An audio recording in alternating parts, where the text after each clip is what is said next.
બાબા બાગેશ્વર ધામ અને ધીરેન્દ્ર શાસ્ત્રીજીમાં જે અતૂટ શ્રદ્ધા રાખી રહ્યા છે અને જે બાલાજી હનુમાનજી પર અતૂટ શ્રદ્ધા રાખી રહ્યા છે તેવો એક પરિવાર, રાજકોટનો પરિવાર, અને આ પરિવારની અરજી, જે અરજી મનોમન કરી હતી અને એ મનોમન કરેલી અરજી ધીરેન્દ્ર શાસ્ત્રીજીએ તેમને સાંભળી લીધી, સ્વીકારી લીધી અને તુરંત જ તેમને સ્ટેજ પર બોલાવ્યા। સૌથી આમાં મહત્વની વાત એ છે કે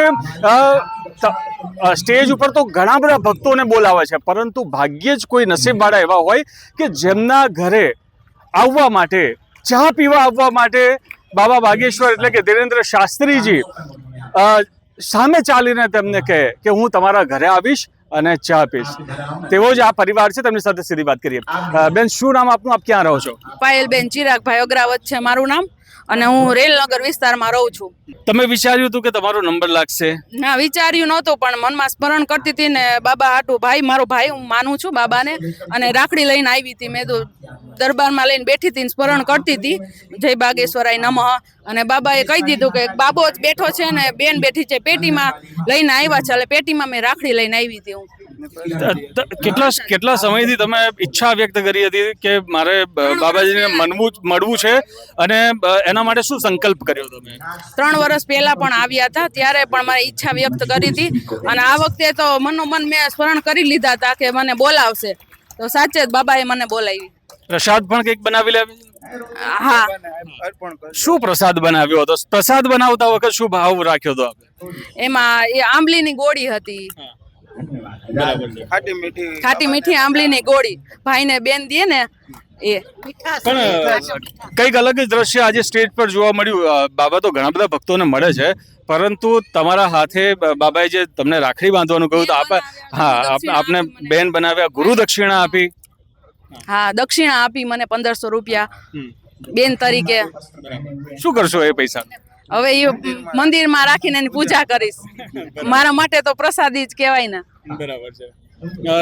શું મનોકામના તમે માંગી છે બાબા પાસે? કામના કાંઈ માંગી નહોતી, મારે રાખડી જ બાંધવી હતી ને એના પપ્પા છે એના લીધે જ હું અહીંયા છું, અને સ્ટેજ ઉપર ગઈ તો એના લીધે જ ગઈ ને। મારો બાબો છે, હનુમાન જયંતિ એનો જન્મ છે, અને સાક્ષાત હનુમાન દાદાનો રૂપ છે, એ પણ દાદાએ કીધું।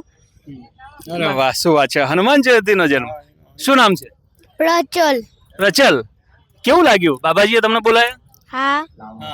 શું પૂછ્યું? એને પણ મળવું હતું, મને મળવું હતું। તને પણ મળ્યું હતું? કેટલા સમય? મામા છે કે બાબેશ્વર દાદા? હવે ધીરેન્દ્ર શાસ્ત્રી જે બાગેશ્વર બાબા જે તો તમારા મામા થઈ ગયા હે? હા। અને એ તો તમારા ઘરે હવે ચા પીવા બી આવશે? હા, આવશે ને। હા, આવશે। તમારા ઘેર જે બાગેશ્વર બાબા ચા પીવા આવશે, તમે શું કરશો? આવે છે, એક બેન આવે છે, ચા પીવડાવશો તમારા હાથે? હા। હે? પછી નવા ઘરે આવે, નવા ઘરે આવે। હે? એ તમારું ઘર બતાવશો? હા। હે? મસ્ત મોટું હે। હે? હા। શું બનવું છે તમારે મોટા થઈને? પોલીસ। પોલીસ બનવું છે? તો એ પણ બાબાજીને કહી દેજો કે મારે પોલીસ બનવું છે મોટા થઈને। હું એને મોટો થઈને પોલીસ બનીશ એમ કહીશ। હા, પછી પોલીસ બનીને શું કરવાનું?